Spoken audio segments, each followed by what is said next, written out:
Hello दोस्तों, नमस्कार। आइए शुरू करते हैं फिर से नया लेसन। ये एनवायरमेंट साइंस का वीडियो है। मैं पर्यावरण पारिस्थितिकी के वीडियो कंटिन्यू कर रहा हूं और ये पार्ट 12 है। इससे पहले मैंने 11 पार्ट 1 बाय 1 अपलोड किए हैं। आई होप आपने देखा हो। अगर आपने नहीं देखा है तो प्ले लिस्ट में जा करके ज़रूर देखें, क्योंकि सभी पार्ट में सेलेक्टेड क्वेश्चंस को मैंने रखा है जो एग्ज़ाम पॉइंट ऑफ व्यू से बहुत इंपॉर्टेंट होते हैं।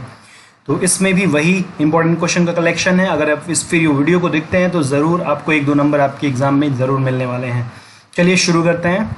पहला क्वेश्चन है, मूलांकुर से जड़ तथा प्रांकुर से क्या बनता है। यानी मूलांकुर से तो जड़ बनती है, तो प्रांकुर से क्या बनता है। बायोलॉजी का क्वेश्चन है, लेकिन पूछा गया क्वेश्चन है, तो आई होप आप गलत नहीं करेंगे। तो इसका आंसर है प्रांकुर से बनता है तना, स्टेम बनता है। जलकुंभी को कहा जाता है, जलकुंभी को क्या कहा जाता है। बिहार का शोक, बंगाल का आतंक, बंगाल का शोक, केरल का आतंक। क्या है जलकुंभी, आइए देखते हैं।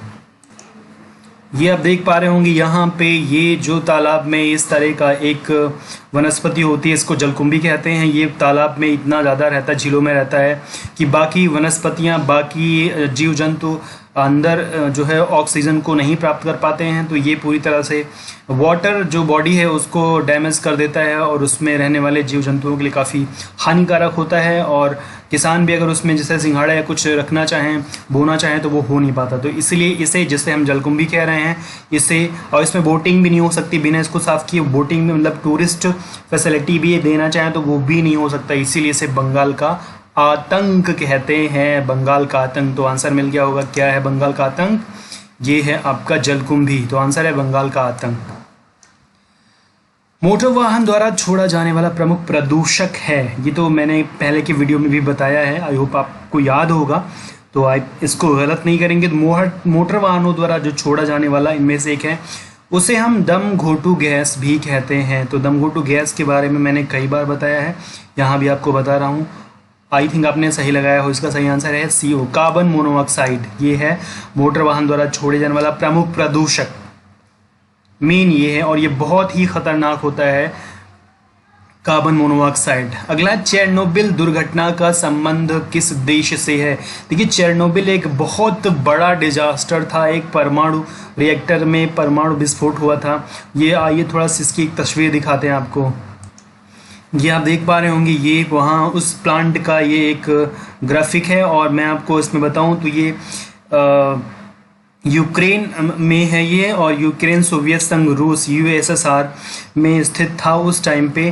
और ये 1986 में ये दुर्घटना हुई थी, 1986 में हुई थी। तो ये कुछ फैक्ट आप नोट कर सकते हैं। 1986 में इसके रिएक्टर नंबर 4 में विस्फोट हो गया था, और जिससे ऑन द स्पॉट 31 लोगों की डेथ हो गई थी। बाकी बाद में और लोगों की डेथ हुई थी। तो ये इंटरनेशनली एक बहुत बड़ा जो है विस्फोट हुआ था 1986 में, 1986 में। तो चेरनोबिल दुर्घटना के नाम से जिसे जाना जाता है, चेरनोबिल एक्सीडेंट के नाम से जाना जाता है। तो ये सोवियत संघ, रूस, SSR के थ्रू, SSR के अंडर में ये यूक्रेन आता था। तो यहाँ पे हम सिर्फ जो हमारा आंसर होगा वो क्या होगा, वो होगा USSR यानी कि रूस। तो यहाँ पे आंसर क्या होगा, आंसर होगा रूस। चेरनोबिल दुर्घटना 1986 में हुई थी, ये ज़रूर याद रखिएगा। कभी कभी ये सन भी पूछ सकता है। तो ये कब हुई है, 1986 में हुई है। और इससे 31st जो डेटा मिल पाता है, जो मुझे जहाँ तक मेरा है कि 31 लोग ऑन द स्पॉट उसी दिन उनकी डेथ हो गई थी वहीं पे। बाकी और लोगों की, और एक और रिपोर्ट के अनुसार लगभग 4000 लोग जो है मारे गए थे, ऐसा पढ़ने को मिलता है। तो ये याद रखिए, चेरनोबिल दुर्घटना 1986 में रूस में हुई थी।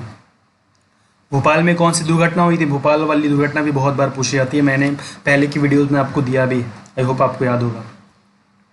रेटिनॉल किसका रासायनिक नाम है। देखिए, ये रासायनिक नाम वाले क्वेश्चन भी कई बार परीक्षाओं में पूछे जाते हैं। तो रेटिनॉल फिलहाल बताना है किस विटामिन का ये इंग्लिश नेम है, केमिकल नेम है, जो भी कह लीजिए। तो रेटिनॉल, आई होप आपने इसको याद किया हो। तो ये है विटामिन A। ये विटामिन A का जो है नाम है रेटिनॉल, रासायनिक नाम है, केमिकल नाम है। देखिए, मैं यहाँ पे आपको सारे जो रासायनिक नाम है विटामिन का मैं आपको दिखा देता हूँ। आप उसको चाहे तो नोट कर लें और आपके काम ही आएगी वो बाद में। ये देखिए, आप इसको नोट कर सकते हैं। ये विटामिन A है, retinol. Vitamin B1 thiamine, B को पूछेगा तो थायमीन आपको बताना है, थायमीन। और उसके बाद B2, B5, B6, B3, B7 generally नहीं पूछा गया अभी फ़िलहाल, अभी नहीं पूछा गया, लेकिन याद करना चाहे याद कर सकते हैं। B2 है राइबोफ्लोविन, फ्लेविन है ना, तो ऐसे। लेकिन इसके बाद फिर ये इंपॉर्टेंट आपका सी को बोलते हैं एस्कॉर्बिक एसिड। तो विटामिन सी भी पूछा गया है, एस्कॉर्बिक एसिड इसका नाम है।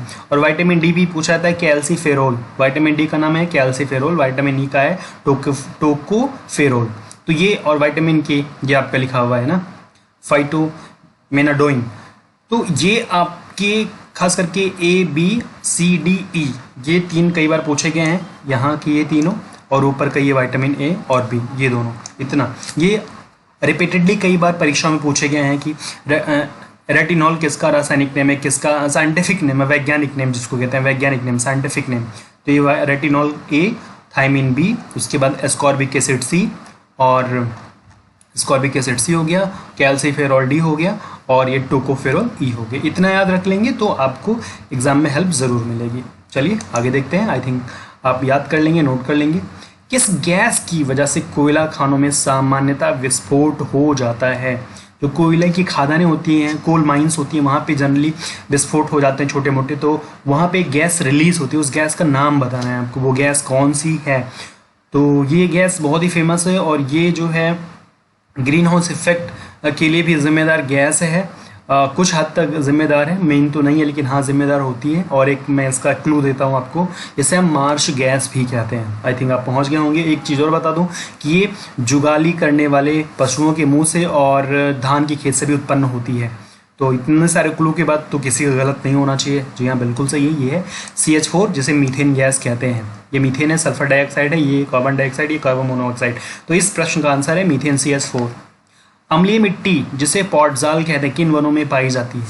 अम्लीय मिट्टी पॉटजाल। तो अगर आप ये पहचान पाएँ, ये जो यहाँ देख पा रहे हैं, ये किस वन का ये दृश्य है, तो आप जान पाएंगे। ये जो वन है, इनका जो इनके वृक्ष, इनकी शेप कैसी है? इनकी शेप कैसी है? इनकी शेप कोन के आकार के, शंकु के आकार के। तो शंक्वाकार जो वन होते हैं, उन्हीं वनों में ये पॉटजाल मिट्टी पाई जाती है। तो आई थिंक आप पहुंच गए होंगे आंसर तक। ये देखिए यहाँ पे शंकुधारी या टैगा वन में ये पॉटजाल मिट्टी पाई जाती है। और एक ये भी देखिए वर्णांधता वाला, कलर विजन वाला क्वेश्चन बहुत बार एग्जाम में पूछा गया है कि कलर विजन में जो वर्णांध व्यक्ति होता है वो किन रंगों को पहचान नहीं पाता, उन रंगों को पहचानने में उसको समस्या होती है। तो वो आई थिंक आपको याद होगा, क्या है, आप लगा पाए होंगे। जी हाँ, इसका सही आंसर है लाल हरा। इसको हरीलाल से याद रखते हैं। हरीलाल को हरीलाल वर्णांध थे, ऐसा कह करके हम इसे याद रखते हैं। हरीलाल को कलर विजन था, तो हरीलाल हरा और लाल, ये आपको हमेशा याद रहेगा। ये आपकी ट्रिक हो जाएगी, तो इसको ज़रूर याद रखें। वर्णांधता पे बहुत बार प्रश्न आया है, कलर विजन पे, तो ये आपका रेड और ग्रीन होता है। चलिए आगे देखते हैं। किस देश में सर्वप्रथम अम्लीय वर्षा हुई थी? तो ये एक फैक्चुअल क्वेश्चन है जो एसिड रेन उसके बारे में पूछा गया है। तो इसका आंसर मैंने पहले भी बताया था, आप आज भी फिर बताता हूँ, ये स्वीडन। धुआं में आंखों में जलन का कारण, धुआं से जो आंखों में जलन होती है उसका कारण क्या है? इसमें देखिए ये भी एक जेन्युइन और इम्पोर्टेंट क्वेश्चन है कि धुआं से जो आंख जलने लगता है उसकी वजह कौन सी गैस है? तो ये आपको याद रखना है। तो इसका आंसर है नाइट्रिक ऑक्साइड। अब ये एक बहुत ही महत्वपूर्ण क्वेश्चन है, ये देखिएगा। IUCN international union for conservation of nature and natural resources, इसको IUCN कहते हैं, का मुख्यालय कहाँ है? तो इसका मुख्यालय ये है क्या? IUCN, इसकी थोड़ी सी ब्रीफ हिस्ट्री मैं आपको देता हूँ।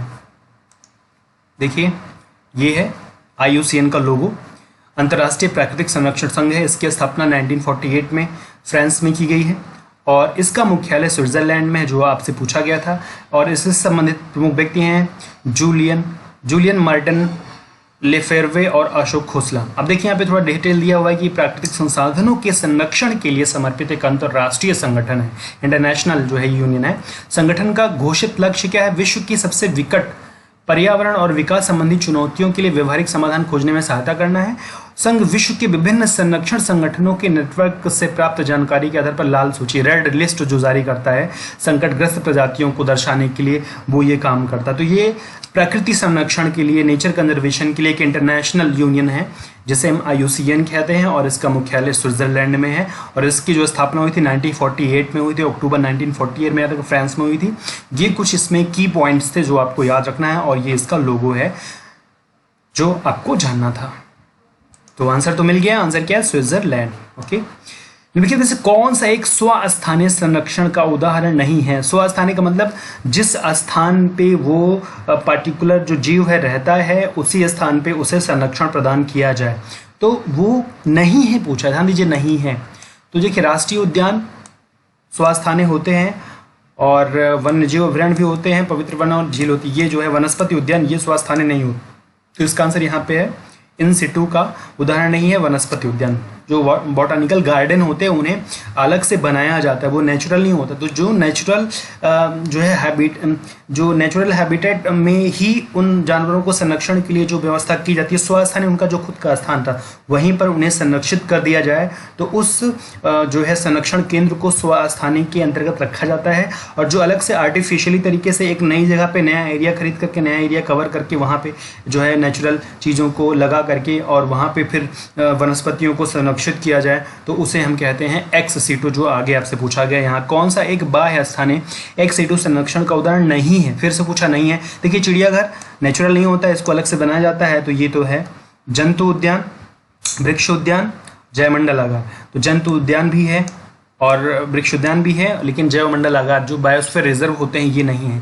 ये बायोस्फीयर रिजर्व इन सिटू वाले में होते हैं। बायोस्फीयर रिजर्व भी जो है नेचुरल उन्हीं के स्वस्थान पे ही बनाया जाता है, तो इसका आंसर ये होगा। ये तीनों जो हैं ये एक्स सीटू के उदाहरण, यानी कि ये चिड़ियाघर, जंतु उद्यान और वृक्ष उद्यान ये सब अलग से हम उसको बनाते हैं, ना कि नेचुरल जहाँ होता वहीं बना देते हैं। तो स्वस्थानीय का मतलब उन्हीं के स्थान पे उन्हीं नेचुरल जो है एनवायरनमेंट में ही हम उनको संरक्षित करते हैं, लेकिन जो एक्स सीटू है उन्हें हम अलग से स्थान बना करके अलग से स्थान निश्चित करके वहाँ पर फिर अलग अलग जानवरों को ला करके रखते हैं, अलग अलग पौधों को ला करके वहाँ हम उनको देखभाल करते हैं, उनके जीवन की सुविधाओं को जो है उपलब्ध कराते हैं, तो वो एक्स सीटू होते हैं। तो इन सीटू एक्स सीटू दोनों पे प्रश्न पूछे गए हैं। आई थिंक आपने प्रश्न देखे होंगे, तो ये समझना जरूरी है कि कौन एक्स सीटू में आता है कौन इन सीटू में आता है।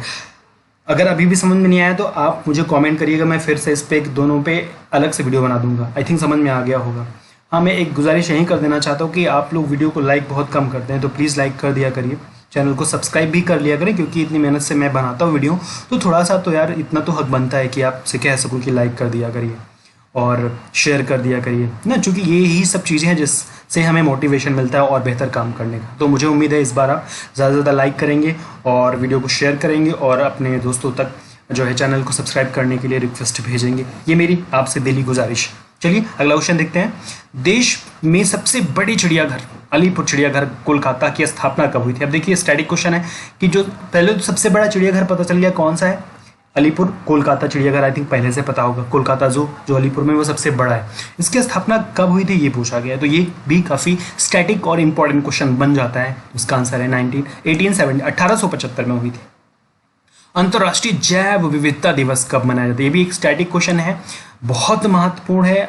अंतर्राष्ट्रीय जैव इंटरनेशनल जो है बायोडाइवर्सिटी डे पूछा रहा है कब मनाया जाता है, तो आई थिंक इसको आप याद कर लेंगे। ये आपको पता होना चाहिए। ओजोन दिवस का है, ये क्या है वेटलैंड डे का है, और ये 11 विश्व जनसंख्या दिवस का है, तो यही बचा आपका ये है ना। तो चारों मैंने बता दिया, चारों मैंने पहले भी क्वेश्चन में दे रखा हुआ है।